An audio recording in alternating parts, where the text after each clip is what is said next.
But anyway, let's move forward. I'm really excited to hear about Rob's type rating adventure. But before we get into that, let me just give you a little bit of background about this last sequence I had. And, you know, there are trips that you will remember where you start off for a 4-day trip and it starts off with a whammy and it never gets better. And that's exactly what happened to me on this last trip. We recorded the show last week. I think it was the 12th, and I had to go on a trip on the 14th, I believe it was. So a couple days later, actually the 15th, with the sign-in was on the 14th. So a red eye out of Ontario. Now, I live close to the Ontario airport, and as the listeners know, it's been a huge quality of life improvement for myself. I don't have to deal with LA traffic going and coming to the LAX International Airport. On top of that, the company is having this billion-dollar renovation of Terminal 4 and 5. So Legacy Airlines is going to be revamped in Los Angeles. And they actually got rid of our crew room, our rest facility, and our flight office. It all got moved. Now it's moved into a temporary location this last week. So it's all kind of new and, where do I go?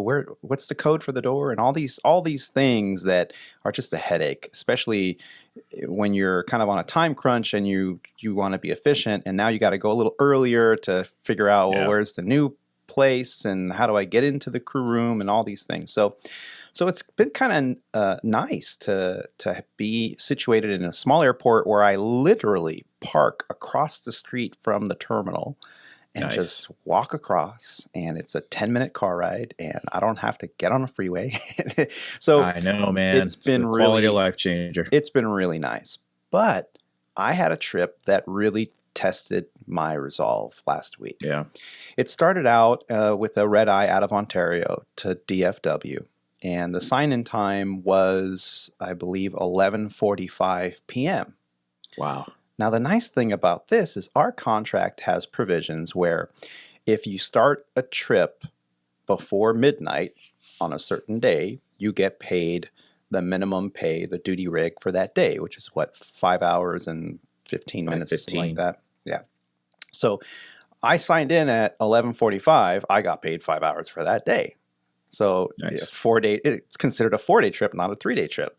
So I get my 20 hours minimum pay guarantee. It's a fantastic situation.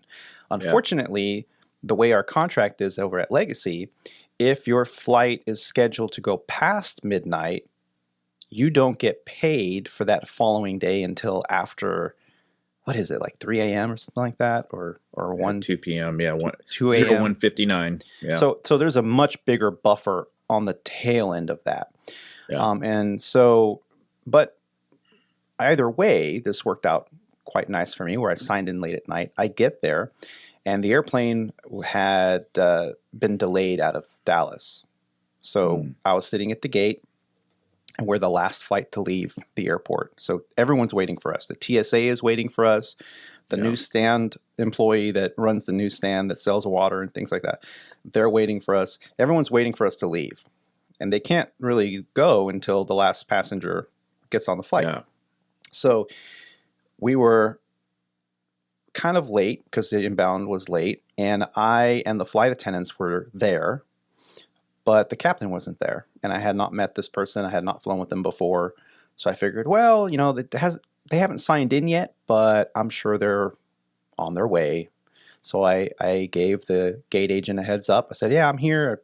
Swipe my badge. I'm here ready to go. Haven't seen the captain yet, so just kind of keep an eye out for him, and if he doesn't show up here in the next 10, 15 minutes, let me know. I can make some phone calls and make sure that they read their schedule correctly. So that already was the first drop in the bucket. Then I get down to the aircraft, and what I saw was something that I had not seen before, at least not personally. I've seen photos of these incidences online, and I actually took a picture, and I'd like to share that. Oh, I think I know what it is. Got to share a screen here. So I walk up to the aircraft and on the jet bridge, and I see that the jet bridge, normally on an Airbus, there's a step up from the jet bridge into the boarding area or the first class galley. There's normally, if you look at an Airbus entryway, there's a black dot painted just below the door, about 6 inches below the entry door. And that tells the jet bridge operator to park the aircraft or park the jet bridge onto the aircraft so that the dot is visible. Then on the right side of the entry door, on the right side of the jet bridge, there's a little wheel that is on an arm, and that gets connected to the aircraft. It touches the aircraft. As the airplane is weight shifted, or people are getting off the airplane, so the airplane will get lighter, and then the struts would decompress and they would move up a little bit. There could be bag loading or bag unloading from the tail of the airplane, which could cause the nose of the aircraft, which is where the boarding area is, to go up and down. There's fueling of the aircraft. As the fuel is being put on the aircraft moves up and down.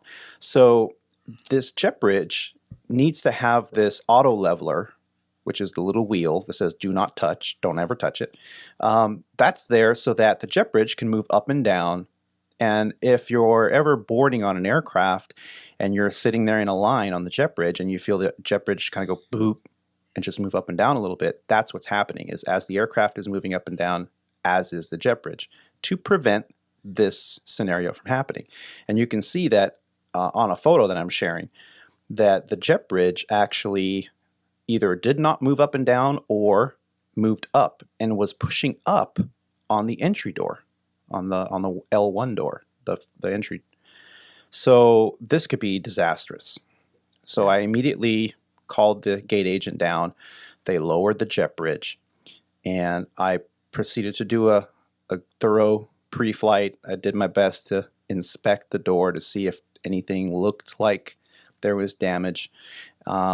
But I'm no mechanic, and there's something that I noticed. See something, say something. So I told the gate agent as soon as I came back from my walk around, I asked them, I'm like, was it just parked wrong or what's going on? He's like, no, actually, I think there's something wrong with the jet bridge because I lowered it, and by the time you came back from the walk around, the jet bridge has slowly creeped up.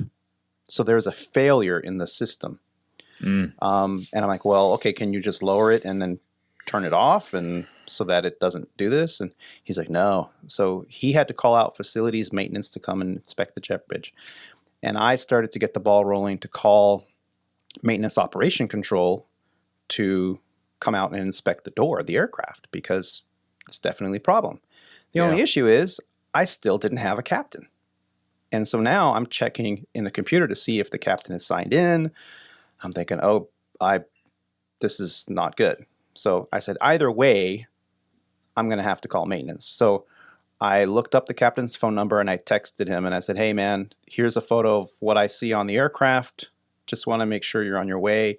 If you would like, I will call MOC and have them contact contract maintenance to come out and inspect this because that's what's going to have to happen. No sooner did I send that, he shows up. And he goes, oh, sorry, I went to the wrong terminal. I haven't been here in like 20 years. And since it's new to fly out of Ontario for the Airbus, a lot of pilots, they get assigned a trip like this and they, it's like, okay, well, how hard can it be? And then they realize, oh, well, there's 2 terminals in Ontario, Terminal 2 and Terminal 4, and they're identical looking, and so you could go to the wrong one. That's what he did. So he had to walk all the way back, and so he showed up, and he's like, yeah, go ahead, call MOC while I review the AML and give a briefing to the flight attendants. So I call MOC, and the guy that answers the phone, he goes, what's going on? I told him. I said, yeah, it came to the airplane. The jet bridge was pushed up against the entry door. We'd like to have an inspection performed before we leave to just, make sure that there's a log of this. And he goes, well, is there any visible damage? I'm like, well, no, but the jet bridge was definitely pressed up against it. I witnessed them lower the jet bridge. I would say, other than the jet bridge acting as a nose landing gear holding up the airplane by the door, no. Yeah, it left like a little mark on the jet bridge. And he goes, well, if there's no damage, I mean, because otherwise I'd have to call out a contract, and this is going to delay the flight. Yep. So I put it on speakerphone so the captain could hear this. And I'm like, well, we want it inspected. There was contact, and we want it inspected. We're not going to go until it's inspected. It's in the logbook. And he goes, well, and the captain goes, just get contract out here now. Yeah. Click. They hang up on me. And I was like, oh my God, what's the big deal? I mean, they have to call it contract maintenance. Big deal. So they came out, they did an inspection. An hour later, we departed with no signs of damage. It was not an issue. It was just kind of a precautionary thing. Yeah. But it was definitely an issue that needed to be taken care of. My philosophy on this, and I'm really interested to hear what both of you have to say about this, is if you approach an aircraft and you see something that is minor in nature, like, I don't know, there's like a one of the Zeus fasteners or a rivet that is not connected or in sequence with another loose Zeus fastener is popped or something, something small, something minor. And the only person that knows about it is you, and you go and tell the other pilot, the captain, or the first officer, and you're like, do you want to write this up here, or is this like a nuisance thing, or it's not a safety to flight issue?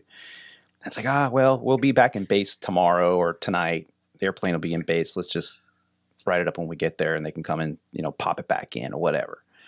I have no problem with that personally. Now, the minute a third party is involved, or any issue that's related to safety of flight, to where if you get ramp checked right now that you're in trouble, then there's no question. You write it up. You don't wait. You don't let the other crew take care of it. So you take a delay. Yeah. Big deal. Yeah. Do you guys feel the same way about that? Or is it like, if it's there, you write it up, no questions asked? Go ahead, Roger. Oh, well, for me, I definitely can answer that. I fall more into your camp. I do not write things up unless they needed to be written up. And to be honest with you, even in the scenario that you just brought up with the door, my first course of action probably would not have been to write it up and to call maintenance. Obviously, I'd get the jet bridge, and then I probably would have tried to see what was going on when we tried to close the door. Does everything line up? Does it actually close normally? And if everything closes normally, and the important thing is just lining it up, because the last thing you want to have to happen is obviously jam the door closed. But if everything was operating normally, I probably wouldn't have even contacted maintenance to begin with on that. I'm a very much, a safety of flight and partially some timing. If you find that, and it's still an hour prior to push, then that's something different. If you've got a loose fastener or whatever, and you've got an hour to go to push, call maintenance and get them to take care of it, because I don't like to push things off either. It's more of what's the easiest time in order to get this stuff done? When is it most convenient for this to get done expeditiously so that we don't delay any more flights than we need to? And whether that's at the flight at the time or going back to the base for the next one. And so that's kind of the camp that I fall into. Obviously, if it's a safety of flight, that's a no-go thing. If it's going to be, we always say as pilots, we get there first. I'm very much, an advocate for that. And if it's something that I think might affect the safety of a flight, that's something that needs to get checked out. Now, the cosmetic stuff, things that are not safe, I'm rather willing to get it done later. Mm-hmm. If that's a better option given the circumstances at the time. Yeah. And Rob, what do you think? Yeah, I agree with both you guys. Safety of flight is definitely the priority. Time is it doesn't even come into factor for me. It's probably third or fourth on my list on all that stuff. So I think you did the right thing. I probably would have just gone directly to maintenance. I wouldn't have even let the captain know until he showed up, via phone. I'd just write it up, put his number on it, and just go with it. It doesn't matter. That's you're the PIC until he shows up. So you just write it up. The thing I have, I spent 12 years of aircraft maintenance in the Air Force. So I have a little little different approach on a lot of things than they do here at Legacy or at most other places. So if I see like a fastener that's loose, especially forward of the intake of a motor, I always call, because you never know if that little fastener, that 5 cent fastener, is going to go through the motor and cause millions of dollars of damage, or just fall onto the taxiway at some point and get picked up by another airplane. But use your discretion. I mean, that there's times where they're just loose, and you can like rub your finger over it and see if it's just kind of rattling in there. And if it's like dangling and falling, getting ready to fall out, obviously that's something that should be addressed right away. But and then that door, because you don't know how much pressure was exerted on it, and you can only ascertain how much, you can only tell at that time how much is on it. You didn't know how much the plane shifted before you even got there, or the jet bridge shifted. So the and you can probably close the door and have all the proximity switches line up and it's showing closed, but from a pressurization and rigging point of view, that that could be something, could be damaged there. So, or the slide could be damaged and you can't see it because it's on the bottom. So there's a number of reasons why I'd call maintenance out for that. When we had that happen in Mexico, we were on the 7-3, it was like about a year ago, deplaning the aircraft, and the jet bridge was set correctly initially, and then you can just hear it going krink, and it shift, and then 10 seconds later krink, it shift, and I'm looking out there, I'm like, this thing's kind of going rogue on us. And next thing you know, it was riding up on the door, and it kept going ring, ring, ring. And in the door, when you stood out there, you could see the door was kind of cockeyed like that. And so we canceled everything there, and ended up spending the night in Puerto Vallarta, because that airplane was taken off the schedule. And there was another rogue incident a long time ago with a jet bridge at Sandpiper, where the jet bridge, actually, I was the captain on this one.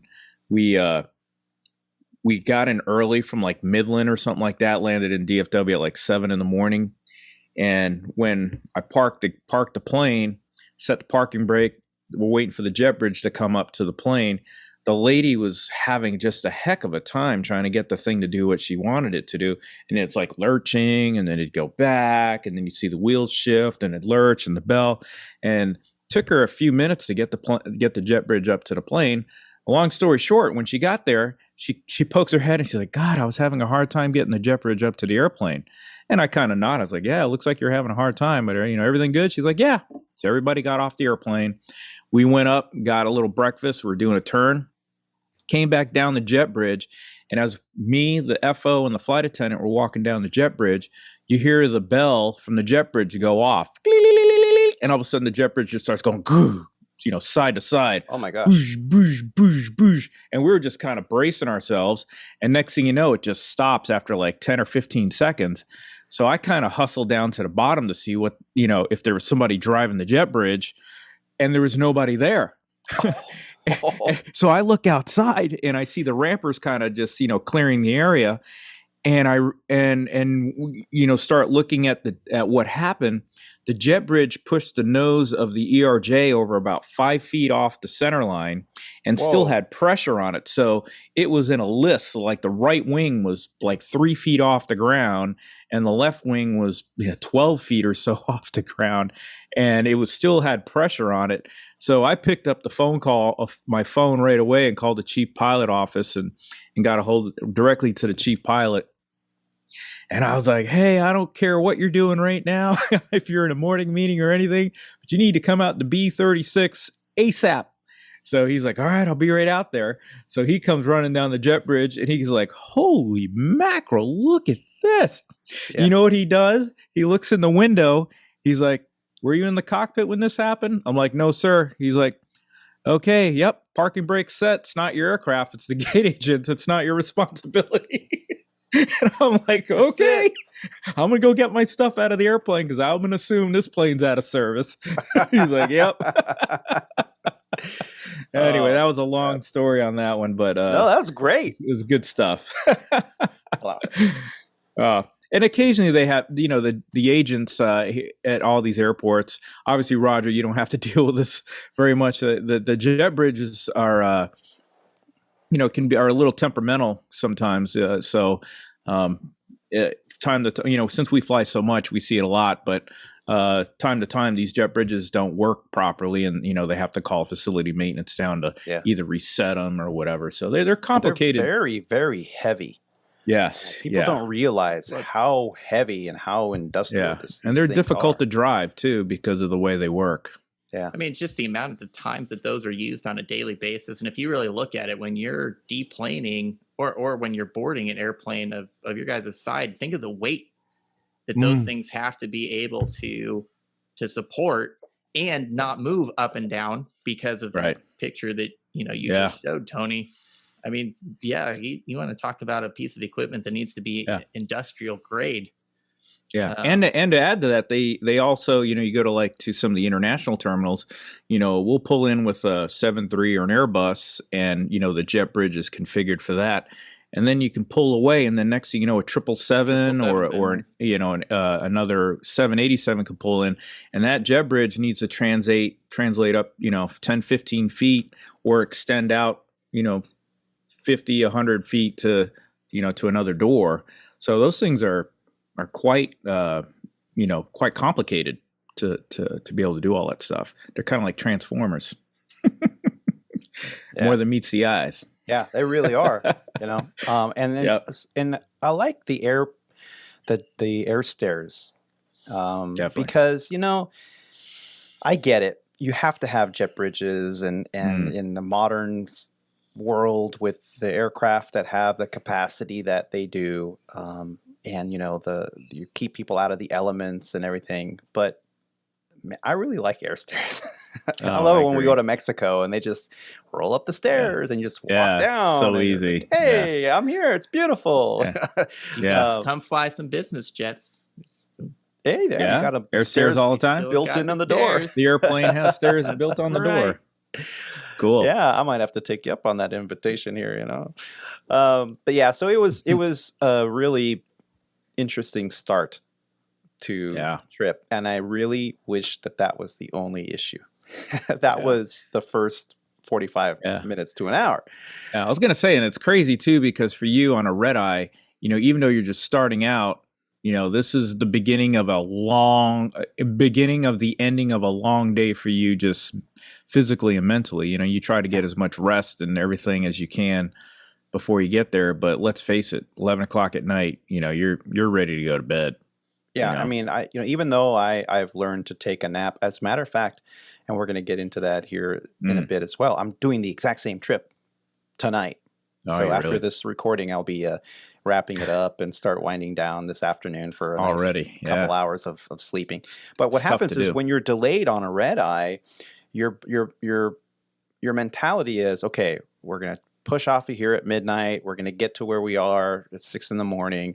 Hopefully we can get there before the sun comes up, get to the hotels to trick our psyche that it's still nighttime and you can go straight to sleep.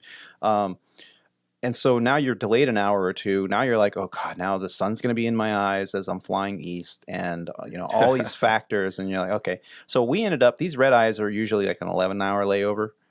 And then that same evening, you go back and fly out. Well, of course, that got eaten up into.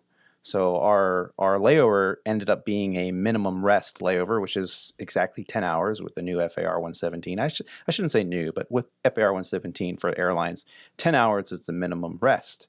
So we got to the airport there in DFW, had our minimum rest, and then that evening we took off and went from DFW to Savannah. Now, with the crew meals being there's just no way around it, substandard. Oh, at they're Legacy not Airlines. meals. They're not meals. They're snacks. I'd prefer a bag of chips. I mean, they're really bad. It's embarrassing. Everyone's talking about it online. Poor Roger has to hear us complain about this, but It's horrible, dude. Well, when you don't it's have bad. the time to just put the credit card Yeah. down and go get a meal, have it delivered, Right. Uber Eats. Yeah. No, you can't do that. We're go Which go. we received some guidance from our union saying, Don't hey, you guys have Wi-Fi on the airplane?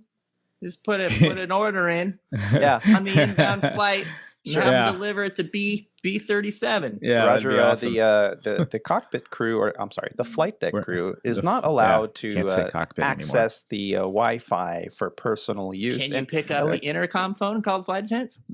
Say, hey, while you're Hey, back there doing Can you nothing. just hop on the phone real quick? here's my credit guys want- card and number. make Why don't sure you that go you ahead and ask- order us some? That's why you better ask and make sure if they want anything.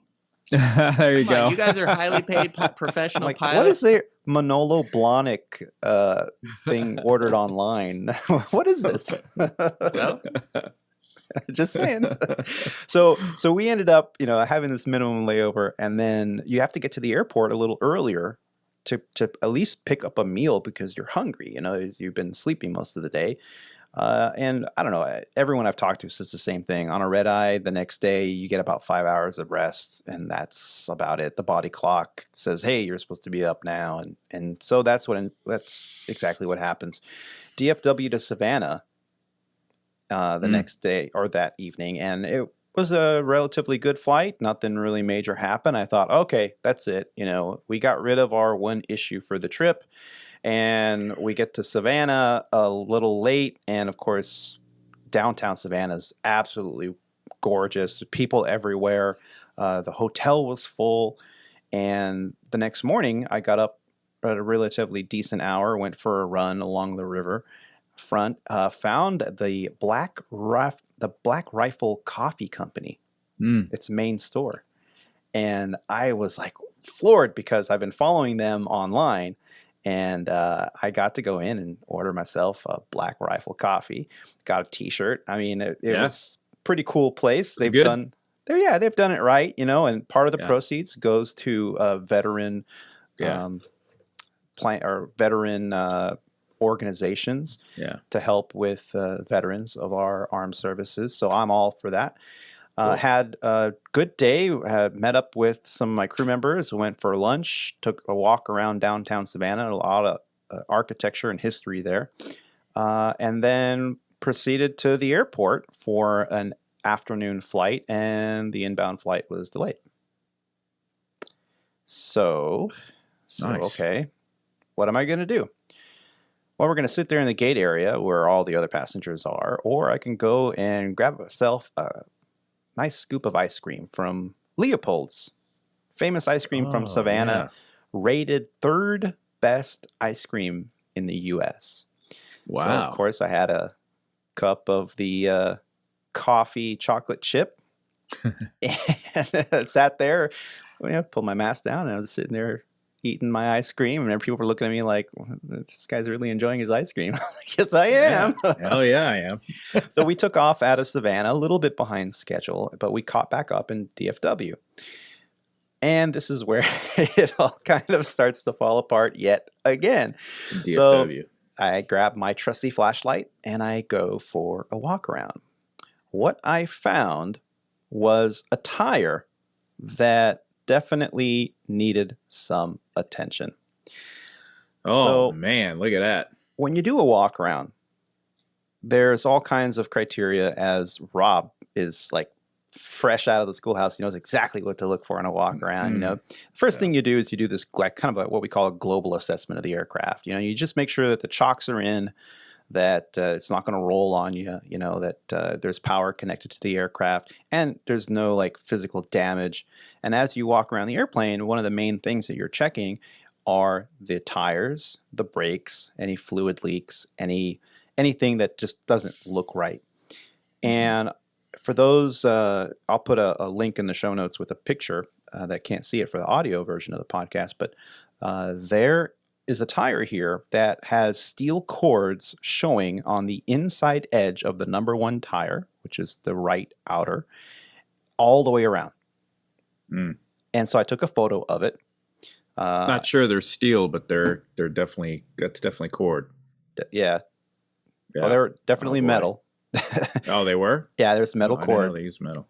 Yeah. Okay. Wow. On these Michelin tires for the Airbus. Yeah. And so I took a photo, came back inside, and showed it to my captain.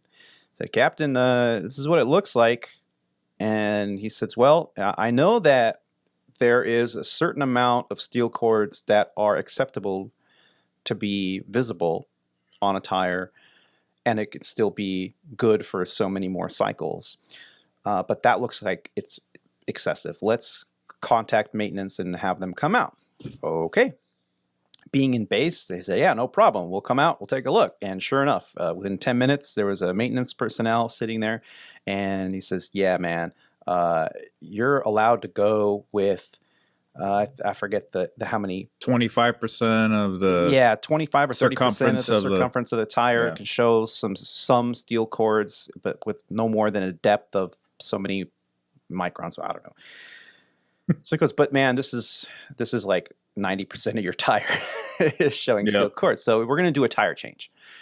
Okay. Captain says, how long do you think? And he's like, oh, it shouldn't take more than, well, with the considering the shift change right now with maintenance, probably about 90 minutes. 90 minutes? Really? For a tire change? He goes, yeah, it's, by the time the new crew has to clock in and the old crew's there, it's not enough time for the old crew to get started, and whoever starts it has to finish it. Like, okay. Of course, you can't board the aircraft because you're going to be jacking it up. Mm-hmm. So the crew members can stay on board. So I got everything ready for the pre-flight. We kind of talked about the route, the weather, and that took all 5 minutes. And then as I'm sitting there, I could feel the airplane getting jacked up. And so I'm like, oh, hey, they're working on it. Quick tidbit of useless information. Do you know why the crew members can stay on board? No way. Because you're part of the basic operating weight of the airplane. So if you put passengers on in bags, that's not part of the. So they can only work with a basic weight of the airplane when they're doing maintenance on it like that. Oh, so no bags and no passengers? Yeah, exactly. But they'll usually just stop with the bags if they've already started loading them, and they won't work anymore because it's, I'm sure there's like everything, there's a buffer. I like it. All that stuff. Anyway, that's what I learned. And I thank you for that. That's actually, I didn't know that. So that's what happened. We felt the airplane go up, and about 10 minutes later, we felt the airplane go down. I was like, that was quick. And then the maintenance guy comes in and he goes, sorry, guys, the jack broke. We need to go and get another jack from the hangar. Oh, shit. Yeah. Hour later, airplane starts to go up. They change the tire. It comes back down. So, yeah, we departed DFW on day 2, 2 hours delayed because of the steel cords showing on the tires. I put a new tire on. We were good to go. Made it to Portland, Oregon late. Wow. And got to the hotel, and now they had to delay our flight the next morning because we didn't have the required minimum rest period. So that turned into another 10-hour layover. And the last day 4 technically, was back to Dallas, Ontario. And I thought, well, okay, what can go wrong? So we make it to Dallas, and going to Dallas again. Yeah, Dallas again. Had an aircraft swap, and now we noticed that we're the last flight of the day, and so it was like was it 10 o'clock departure? Yeah, originally it was scheduled for a 10:40 departure, and we had like 2 hours, so I went, grabbed a bite to eat, sat down at one of their wonderful eateries at DFW, and I look over and I see, ting, your flight's delayed. 1 hour. Inbound flight's delayed. Like, okay, so I go in there, work my magic, and find out that the aircraft that we're waiting for is in Orlando and is not taking off. And there's a little bit of weather, but from what I could tell, I don't see why there's a delay. 20 minutes later, ting, your flight's delayed 2 hours. Like, oh God. Geez. Now it's like this is going to go into day 5. So the captain calls me. He goes like, "Hey man, what do you want to do? Are you tired? Are you fatigued yet? I'll stay in Dallas one more night." I'm like, "Well, I mean, I'm sitting here having an iced tea and just on the computer. It's up to you. I feel good." He's like, "I feel good too. I think we're good." He goes, I'm going to make some phone calls. We're going to find another airplane. Because, you know, like, hey, that's a great idea. He's got some pull. Don't you think they're doing that already? So he calls. Are they? Nah. That's what that's I'm like, whose job are you doing? And he calls, and I don't know what he plane. I don't know what he told him, but he calls me back and he goes, they said that they're working on it and leave him alone. I was like, okay. So then we get ding, you're delayed 2.5 hours. I'm like, oh yeah, no, I'm not going to be departing Dallas at like after 2 nights of minimum rest. Delays after delays. I'm like, this is not going to work for me. And just then we got, boom, you have a new aircraft. Your delay is now only an hour delay. So I'm like, okay. So I go to that gate. We're waiting for the inbound flight. It's coming from LA. It's already departed. I mean, okay, we're back on track. Here we go. So I'm sitting there in the area, and I kind of move to the side. It's late at night, so it's not very crowded. And I move to a different gate next door where there's not many passengers, and I sit there and I'm just waiting for the inbound airplane. And there's one other passenger sitting about 5-6 seats behind me, and he comes up to me, and he's clearly been drinking something. He walks up to me, and he's a SoCal boy, you know. He's got the Lakers jersey on, and he's like, hey man, what gate?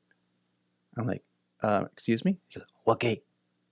I said, oh, over here, whatever, A12. He's like, okay. He goes, Ontario? I said, yeah. He goes, oh, cool. You driving? I'm like, uh-huh. He goes, cool. Hey, you smoke pot? What? I look at him like, excuse me? He goes, you smoke He pot? actually asked you that? Asked you that following you driving question? You smoke pot? I went, I'm driving the airplane. No, I don't smoke pot. He's like, you do cocaine? Oh my gosh. And I look around and I'm like, better. I'm on camera here. You do cocaine, man? I'm like, no. He goes, don't lie to me.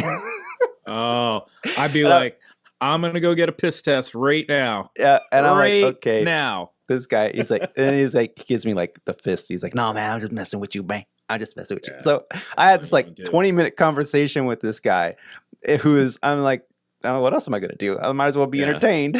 Oh, that's funny though. He goes, you got a sister, man? I was like, okay, I gotta go. I gotta go get ready. That plane's gonna be here any minute. He's like, hey, do I have time for a beer?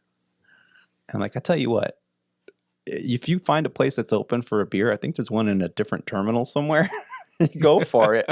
Don't get lost on the way back. We'll be boarding in 40 minutes, but go for it. Yeah, exactly. Yeah. Man, funny, it was no issue. He was just messing with me, and so yeah, you do cocaine, dude. Wow. So yeah, 1.5 hour delay out of Dallas. Landed the next day, but unfortunately, it wasn't past 1 a.m. So yeah, tough trip. And I was thinking, welcome, Rob, to the Airbus. I know. I've been reading all the social media platforms with what's going on in our company and industry, and it's just it's oh man, it's just there's a lot going on, with schedule changes and maintenance, and just it's hard to I don't know, just find a normal sequence where you go to work, you take off on time, you land on time, there's no drama, and everybody's just kumbaya along the way. So whether it's the meals, the masks, the delays, the maintenance, and all that, it's tough, man.